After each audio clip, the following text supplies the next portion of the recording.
is it possible for anybody to sympathize with really either one of these guys? I mean, Don Lemon, he seemed fine at the end of it. Elon Musk, the world's maybe richest man. Is he the world's richest man now? Depending on share price. Pretty close. Was upset because he was asked, do you take responsibility for the failure or non-failure of your company? And that was a very upsetting question to him. We only have 5 minutes left. And you got to ask, is there anybody who would possibly somehow sympathize with that? With a billionaire? That would be hilarious. It'd be very, very simpy behavior, I would have to say. Well, here is Valuetainment's Patrick Bet-David with comedian, is this Andrew Schultz? Yeah. And this is when they're discussing the Don Lemon, Elon Musk debate. Sometimes I feel like with the Gacha questions, there's like a little like sociopathy in it. Like I feel like you ask somebody to be in your interview and you have no empathy for how they might feel bringing up something really difficult. Like it's different when it's a presidential candidate because they're auditioning for a job. But like just somebody that you're interested in, then you ask them, then you just start banging them with these fucking hard questions. It's like, that's still a human being. They got a family. They got these things. So I don't know. I think a certain amount of elegance when you're getting to that topic is good. That's the key word, elegance. Yeah. That's the key word. And do we know what topic they're talking about? Like Twitter? I mean, or X? I mean, Don Lemon is sitting there. He's been hired by the chair of X. He is a journalist. He's supposedly going to do some journalism show. It's awkward enough that you're interviewing your boss. Like, why is he interviewing his boss? Why is he interviewing his boss? It's because his boss is the richest man on the planet, or close to it, who has derailed God knows how many public policy initiatives, from public transit to building of railway lines to whatever it is. And will continue to derail more. He has literally changed what he perceives to be the town square of the country, if not the world, and has decided on his own personal whim. And he's not supposed to get a question like, what if this company fails? Are you not taking responsibility for it? Like, I mean, have more empathy, have more elegance is learned. Don Lemon. What are the questions that you're supposed to ask him? Yeah. What's your favorite color? Yeah. What's your second favorite color? That's what's great about this is these guys don't know where they're supposed to be at. They're like acting like, oh, we're doing media criticism, but actually they're back on their grind. Well, it betrays. How do you use this to grease your pockets? It betrays exactly what their ideology is, which is that they want to be the rich guys that get to be completely above reproach, and they're a little bit taken aback by the fact that one of the richest people in the world would be asked tough questions because, yes, this accumulation of wealth like this has impacts on the rest of the world. Elon was just meeting with freaking Donald Trump the other week, and he could bankroll Trump's whole legal defense, change our democracy forever. That could happen. Elon Musk, it's not required that he's out there opining about all the different crap he does. And B, that's not a hard question. Yeah. It's not a hard question. Yeah. It's a question. It's not a hard question. This is like the most basic, this is like TMZ version question. Yeah. You said that it wouldn't be your fault if this company fails. Is that right? I mean, that's a question of I'm an investor. I want to know. I mean, if I'm buying stock in some other company that he runs, I want to know. That is not a hard gotcha question. That is an easy, should be a softball question. Well, that's because you're inelegant. There's PB. I'm very inelegant. Okay. And you're going through the process. What are the basic rules?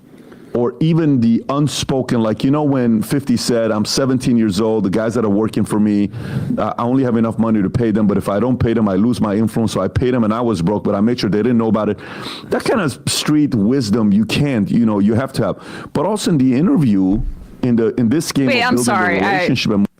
So we're comparing 50 Cent's retelling of his time as a drug dealer in New York City in when he was 17 years old Irrelevant. Yeah, to irrelevant stuff. a billionaire purchasing and With credit. dismantling the primary communication platform for journalists that cropped up and is now kind of falling apart and turning into a right-wing wormhole right before our eyes. It's all the grind set. The guys that are working for me, I only have enough money to pay them, but if I don't pay them, I lose my influence. So I paid them and I was broke, but I made sure they didn't know about it.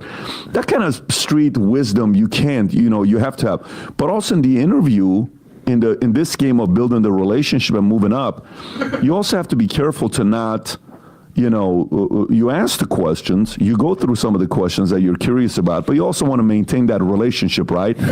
Yeah. What do you think are some of the, approaches that Don could have taken to not interrogate Elon the way he did, so he could have had a longer relationship with Musk? You can build respect. Pause it for 1 second. Like, this is the attainment and the valuetainment. Yes. Like, They should be having this conversation off air. Yeah. but it's fascinating. Like the idea that Don Lemon's coming from CNN, he perceives himself as a journalist. That's why he did that. He felt like I can't go on this platform Right. and make it look like I'm, kissing Elon Musk's ass. So I'm going to ask him the questions that a typical journalist would ask him. Bloomberg These are journalists have.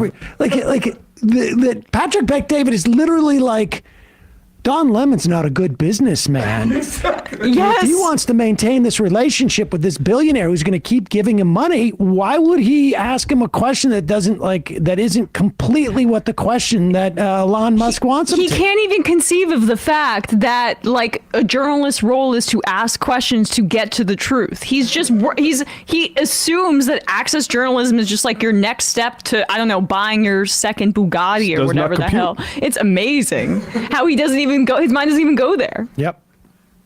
The way he did, so he could have had a longer relationship with Musk. You could build respect first. That's not what this is. Because I don't think Elon is against getting hard-hitting questions. Like Yes. he's hit with them every Pause it. single day. I hate to interrupt again, but it's not like Don Lemon's not an unknown commodity.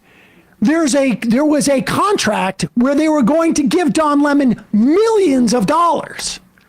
So Don Lemon has to go in there and prove what to Elon Musk. The only thing that Elon Musk wants him to prove in that interview is that you're not going to ask me even marginally. I mean, it's not a tough question. So this is just absurd. So what is it? Was Elon so stupid that he hired a guy like Don that was not a good reporter for? It's because Yeah. when they met, I'm sure Don Lemon says, "You're great," and Elon Musk goes, "You're right. Let's do a big contract." I mean, Yeah. that's exactly how it goes. And then, it doesn't even occur to him, oh, he's a journalist. He's going to interview me. There's no building of repertoire on an interview that's going to go on the platform. It's not this isn't he's not setting up hey, we're going to build your Hinge profile. Yes. And I want you to just say the best stuff about yourself. How would Don describe myself in 50 words or less? Well, my best friend Don Lemon describes me this way. I mean, that's not what's going on here. This is just absurd. I like that they have a comedian. I didn't know this Andrew Schultz guy. He looks like I think I've seen him perform. I think he's actually sort of funny. It's a weird position to find yourself as a comedian when you're opining on this stuff. It's weird. But go ahead. I don't think Elon is against getting hard-hitting questions. He he's obviously hit with them every is. single day. Every interview, I imagine that he does, somebody's going to ask him a really difficult question. Pause Nah. it. You know what? Do you know the business press? The reason why he's got to say "I imagine" is because I don't think he's ever seen an interview. Exactly. And these questions were completely mainstream questions. Yep. That Elon Musk has studiously avoided probably being asked ever since he was on that stage with Aaron Sorkin. Mm-hmm. Or Andrew Ross Andrew Sorkin. Ross Sorkin. I know. I always want to say Aaron Sorkin I know. too. You Yeah. got me saying that. Yeah, man. sorry. For a while, I knew that guy's name. I'm becoming worse than you, maybe? Question Every interview, I imagine that he does, somebody's going to ask him a really difficult question. But maybe build a little bit more respect. What I'm assuming is because Don had the deal with Elon, and Elon has now been positioned as this right-wing guy, and Don was this darling of the left, I imagine that his ego probably made him think that in order to prove to his constituents that he isn't now sold out, that he's going to come out really hard on his now employer to prove to all his followers, hey, I'm still authentic, I'm still rocking for my beliefs, etc. And maybe that was a miscalculation. Because maybe he is a really thoughtful, intelligent dude, and maybe Elon saw something in him and Can you realized pause hey, he'd it? be a great You know what also maybe happened? Elon and Don were at a fancy New York City party. Again, this is just complete fan fiction speculation. And Elon had a few hits of ketamine, speculation, allegedly he likes ketamine. And he got a vibe from Don Lemon that he liked. And then in the cold, hard day, Don didn't, and him didn't vibe anymore. We'll just pick up a little bit with more PBD before we get over this. But I could watch this all day. Elegance when you're getting to that topic is good. That's the key word, elegance. Yeah. That's the key word. And he lacked it in that interview. And it's, by the way, this. That's what you want out of your journalists, to be elegant. But we saw this already. Oh, okay. On a serious note, this could have been. There is not a bigger opportunity he could have had of a person that would have opened up the floodgates for him. And I don't even know how he got that opportunity. Because even if you go to CNN, Cuomo was the face for a few years, back to back to back. Yeah. Cooper was the face. O'Reilly's face. That's enough, I guess. Yeah, we know how we got it. Elon gave it to him, buddy. Fertility. Yes. And you know what? For Don Lemon's purposes, that's what I'm saying. He really pulled off a bank heist here. So I forgot that he also had that interview with Vivek Ramaswamy, which was contentious, where Don did a good job, and then also had and then had those comments that were offensive about female politicians, and he was left after that and had a settlement. But he's literally in record time coming back from that kind of thing because of this interview, back on with his former colleagues at CNN. Yeah, well, he's not right where necessarily he getting said. paid. We'll see. Well, I mean, We'll see. but like in terms of an outcome that could have happened for him, Or at least just returning to CNN's airwaves. Yes. Like he was teasing the interview on Aaron Burnett's show a few days Right. ago. Right. I mean, I think, look, the bottom line is what's interesting about this is that there doesn't seem to be even the slightest bit of notion of what journalism is supposed to look like. I mean, is the apparently out. idea, it's ego and this and that. Like, yeah, there's no doubt in my mind that Don Lemon was like, I've got to ask him questions that are at least marginally not sycophantic because he's my boss. Yep. And if I'm supposed to establish that I'm a journalist, like I've got to do this. Like in whether Don Lemon in his mind, cares or not about it, like journalism is something you practice. It's not like you don't walk around with it and, I'm a journalist and therefore everything I do is journalism. No, each time you've got to practice journalism. And in this instance, all Don Lemon was doing was literally the minimum Yeah. as to like what you would ask to establish that you have some independence. And Elon Musk is this is really more about Elon Musk. Of course. Because he is so deluded. He is living in such a bubble that he doesn't even realize that Don Lemon needs to do this.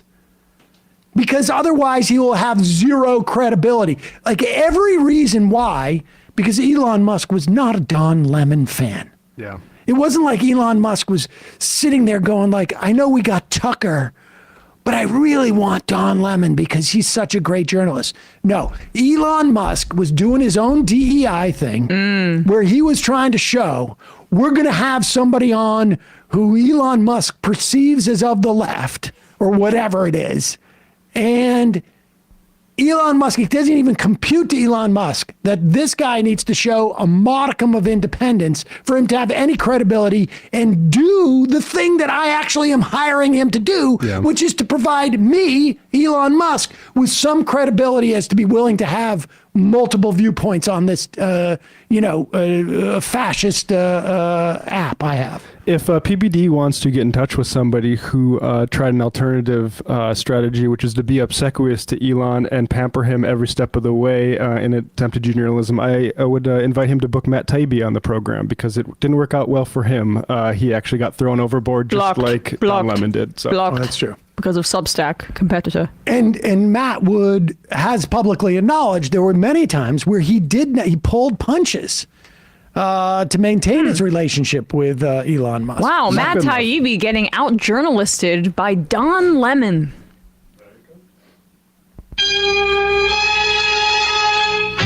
Sad times. Yes, it is.